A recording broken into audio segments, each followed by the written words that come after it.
같이 준비하는 장소가 있습니다. 다시 말씀드리자면 하나님의 심판대가 있는 영역에 대해서 알게 해준다고 하는 사실입니다.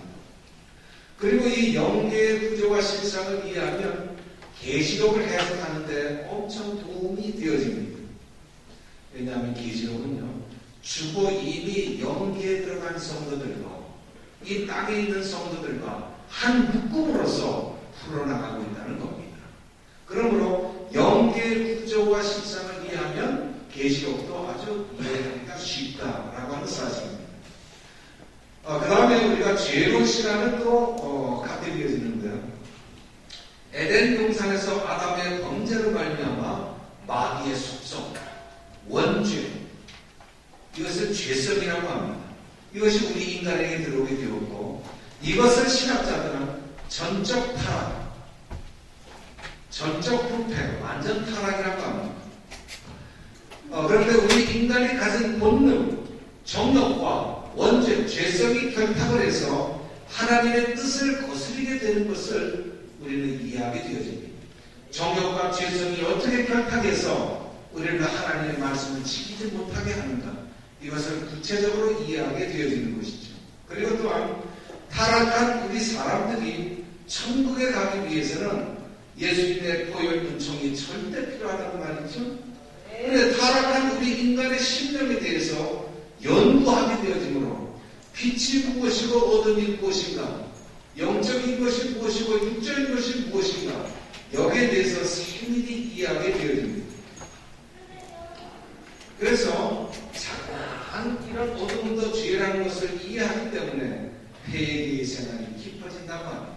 하나님 알고지 언제 모르고지 언제 나 용서해 주옵소서, 이런다고 해서 이 회개가 잘 되어지는 것이 아니라는 겁니다. 구체적으로 어떻게, 무엇을, 어디까지 우리가 잘못했는가, 그런 것을 세밀하게 조명해 주는지, 그것이 바로 죄로운 시간입니다. 그래서 회개의 생활이 깊어질 수밖에 없고 눈물이 많아질 수밖에 없는 겁니다. 또한 영적 성장에 많은 도움을 주게 되어지죠. 그래서 이 죄로운 시간이 참 중요하다, 그렇게 믿어집니다. 그 다음에 다섯 번째는 속죄복음 시간이 있는데, 죄로운 시간만 있다 보면, 그래서 그 죄로운 시간에 죄로만 듣게 되어지면 우리는 절망할 수밖에 없어요. 그러나 여러분, 우리는 속죄복음에서 그 모든 죄의 문제를 해결하시는 하나님의 방법에 대해서 구체적으로 이제 속죄복음에서는 등장하게 되어지죠. 모세를 통해 나타내신 속죄하는 제사를 모형으로 해서 신약시대 예수님을 통해서 실제적으로 드려진 속죄제사가 오늘을 사는 저와 여러분에게 어떻게 적용되어지는가. 다시 말씀드리자면 2000년 전에 골고다에서 흘리신 예수님의 피가 오늘을 살고 있는 나에게 어떻게 적용이 되어지는가, 이 문제를 이해하게 되어지면서 소망이 생기는 겁니다. 여기에 속죄로 시간에 엄청 은혜가 되어지는 것이죠. 원죄와 자범죄, 모든 죄를 속죄하는 은총과 진리를 이해하게 되어집니다. 그래서 귀하고 귀하다 예수님의 피, 그 피밖에 없다고 고백이 나올 수밖에 없는 그런 은혜가 쏟아지는 것이 속죄 복음이라고 하는 것이죠. 그 다음에 여섯 번째는 성화된 성도들의 생애입니다. 성경의 말씀을 두 가지로 요약하자면, 하나는 하나님 사랑이요, 또 한 가지는 이웃 사랑, 이렇게 요약할 수 있어요.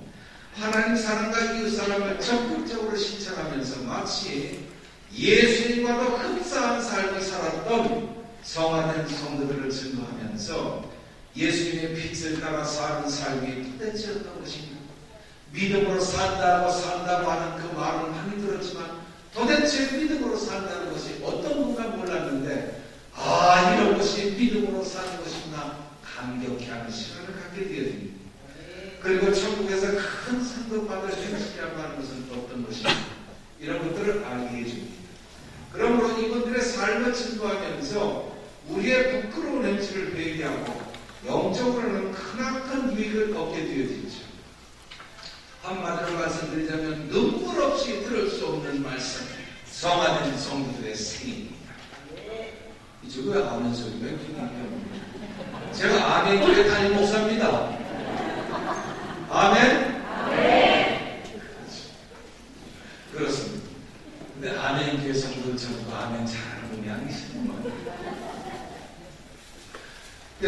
다음에 우리 영적 성장론이 있다는 말이죠. 아이가 태어나서 어른으로 성장하는 것처럼 우리의 영혼도 그렇습니다.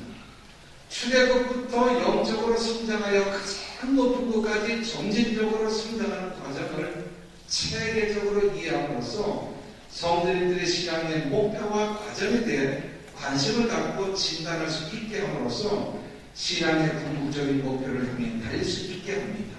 그리고 영적 성장론이라고 하는 것은 내가 어느 정도로 믿음이 성장해 있나 이것을 체크해보는 엑스레이 기계입니다. 이 성장론을 딱 비춰보면 내가 어디를 지금 가고 있는가, 신앙에 어디를 가고 있는가, 어느 지점을 통과하고 있는가, 이것이 아주 그대로 나타나고 있는 겁니다.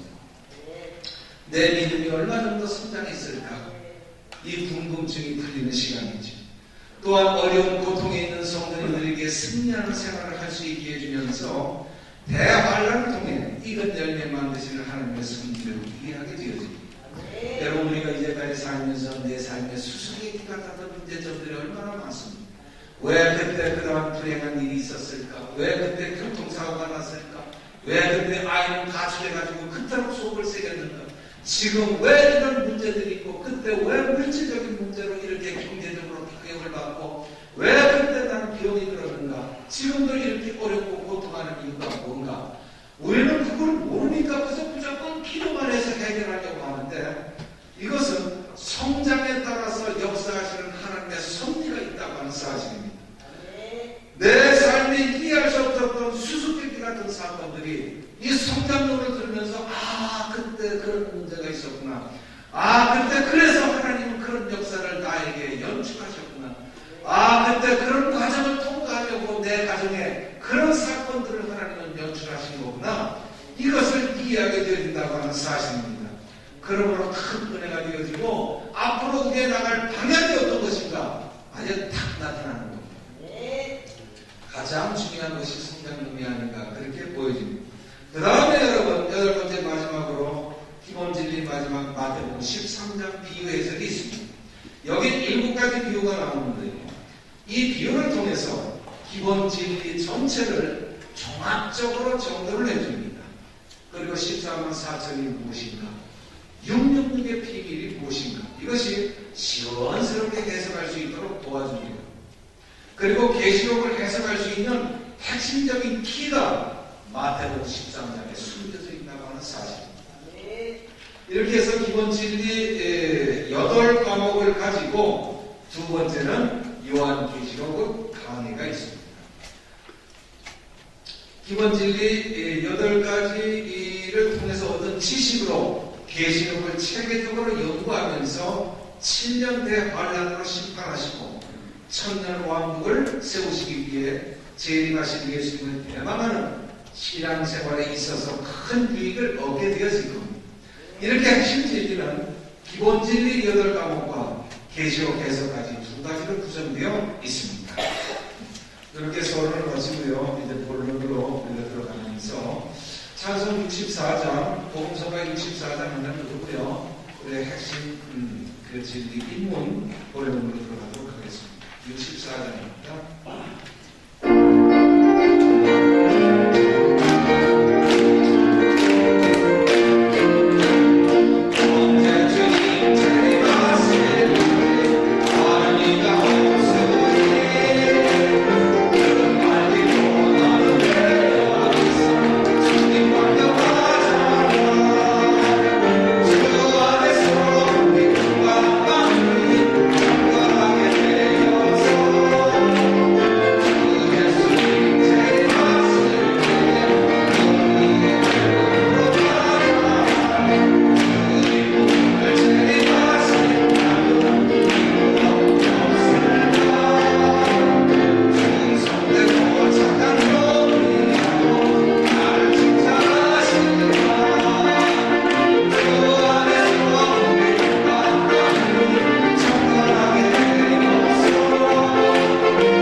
시대에 살고 있다는 것을 지금 누구나 인정하고 있는 것이 사실입니다. 그래서 성도님들이 종말에 많은 관심을 갖고 있죠. 그렇습니다. 그런데 대부분의 성도님들이 어떤 것이 믿음직하고 정확한 종말론인지 분별하지 못하고 있는 것이 안타까운 현실입니다. 그것은 예수님의 재림을 전후한 하나님의 계획과 섭리를 정확히 이해하지 못하기 때문에 그렇다. 저는 그렇게 믿어집니다. 따라서 우리의 핵심 진리는 올바른 종말론을 가질 수 있도록 도와드릴 것입니다. 이 시간에는 먼저 종말의 징조들을 성경 말씀을 중심으로 먼저 알아보도록 하죠. 첫째는 용어 설명이 있습니다. 종말론을 바르게 이해하려면 먼저 성경에 나와 있는 종말론적 용어를 분명히 이해해야 합니다. 그래야 종말론적 견해들을 이해하는데 도움이 되어지는 것이죠. 첫째는 교회 시대라고 있습니다. 이 교회 시대라고 하는 것은 예수님이 십자가에서 못 박히시고 죽으셨어요. 그 다음에 부활 승천하십니다. 그리고 성령을 보내셔서 성령 강림 사건으로 말미암아서 교회 시대가 이루어지고 있습니다. 지금도 교회 시대 2000년은 흘러가고 있습니다. 그러므로 교회가 세워질 때부터 예수님의 공중 강림이 있는 요 때까지를 교회 시대다 이렇게 부르고 있습니다. 계시록 4장부터 22장 5절까지 성도라고 하는 단어는 나와요. 그런데 교회라고 하는 단어는 없습니다.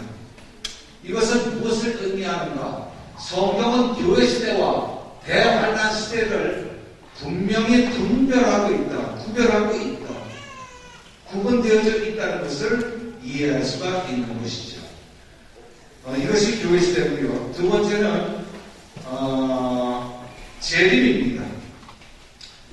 재림이라고 하는 이 말은 예수님께서 세상에 다시 오시는 것을 말씀하고 있는데요.